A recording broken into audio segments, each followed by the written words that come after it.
Oi, eu vou contar hoje um mito para poder a gente ilustrar mais o signo de Virgem. Vamos lá. Quando o Olimpo foi dividido, Zeus tinha uma irmã chamada Deméter. Ela ficou encarregada com a agricultura. Veja só. Astronomicamente, existe um cinturão de asteroides entre o planeta Marte e o planeta Júpiter. Um deles é conhecido como Ceres. Existem alguns astrólogos que fazem leitura desses asteroides no mapa de uma pessoa. Eu diria que eles são complementares.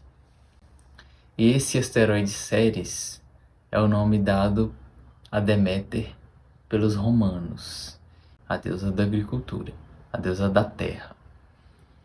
E esse nome Ceres a gente consegue associar à palavra cereal, por exemplo. E a gente lembra logo da questão da alimentação, também relacionada ao signo de Virgem. O símbolo de Ceres é uma foice, representando o momento da separação do que é útil e do que é descartável. Quando a gente encontra o signo de Touro, a gente relaciona Touro à matéria, por ser um signo de elemento terra, mas como é o primeiro signo de elemento terra que aparece, a gente associa Touro à própria mãe terra, a própria Gaia. Então Gaia representa a própria deusa terra, palpável. Deméter representa a deusa da terra. Ela representa a personificação dessa deusa.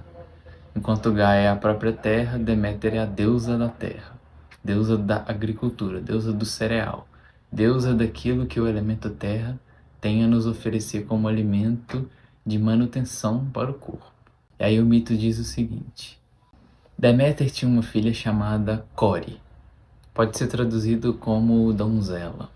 Depois ela ficou conhecida como Perséfone. A gente vai conhecer melhor Perséfone futuramente. Core foi raptada. Ela foi sequestrada e desapareceu. Com a filha raptada, ela se recusou a florescer. Ela se recusou a trazer frutos e alimento para a terra. E nisso, os humanos começaram a sucumbir.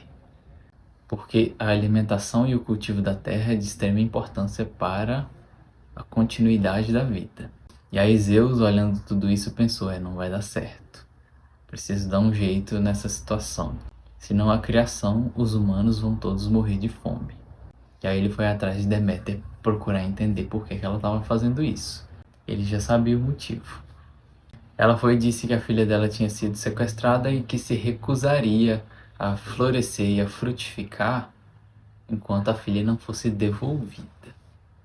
E aí Zeus pediu para Mercúrio, nosso deus alado, o Hermes, para poder ir atrás de Perséfone, para poder encontrá-la. Quando ele a encontrou, ela de alguma forma já estava presa ao seu sequestrador. Ela já tinha se vinculado a ele. A gente vai entender melhor o que acontece, mas não agora.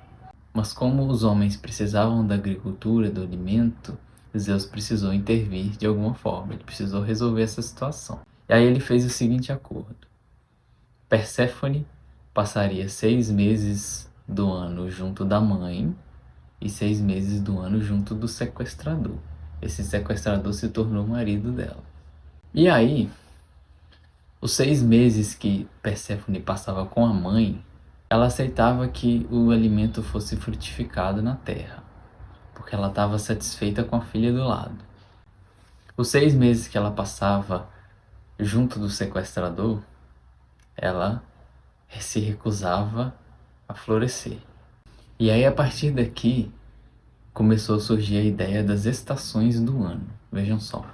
Quando a gente encontra o equinócio de primavera, aqui no hemisfério sul começa em setembro e no hemisfério norte começa em março, a gente encontra o florescimento da matéria, o florescimento da terra. Os solstícios de verão representam o ápice, né? Então, quando está tudo florido, quando está tudo muito forte, é quando a vida está mais próxima da terra, quando Perséfone está junto de Deméter. Quando a gente chega no equinócio de outono, as coisas começam a secar.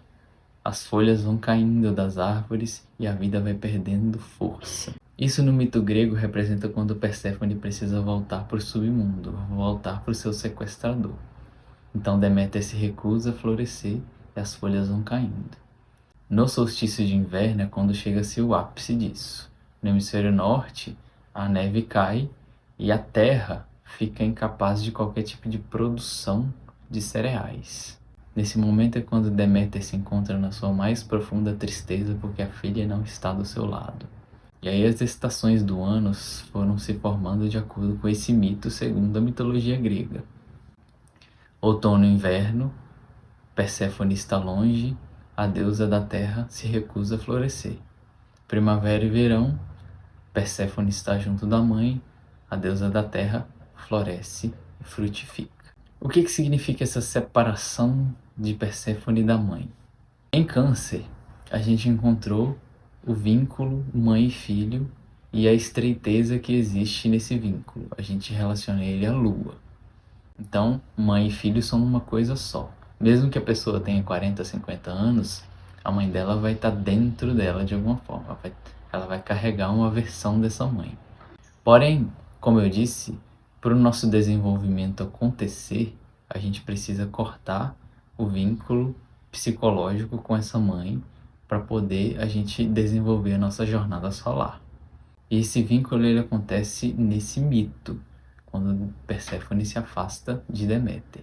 Aqui existe a separação mãe e filho.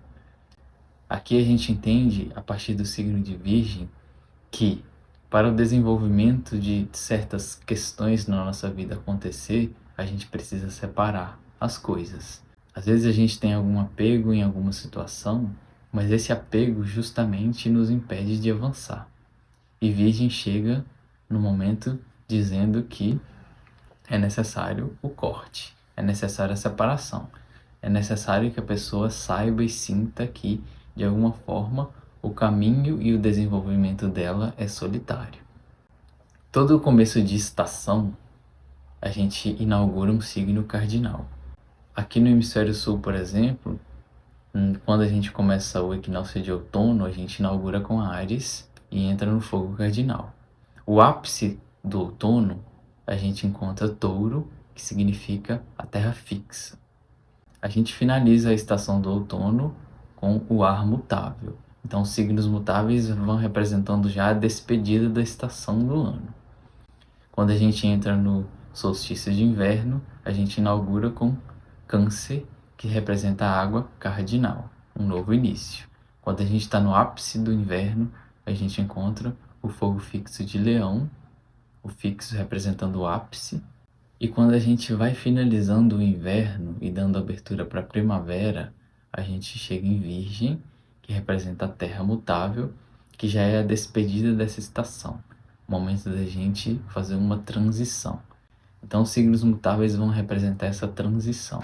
Quando a pessoa tem pouca modalidade mutável no próprio mapa, ela tem dificuldade dessas despedidas, dessas finalizações. Quando uma pessoa tem excesso da modalidade mutável no mapa, é uma pessoa que está sempre se despedindo das coisas. Parece que não consegue se enraizar, não consegue se manter.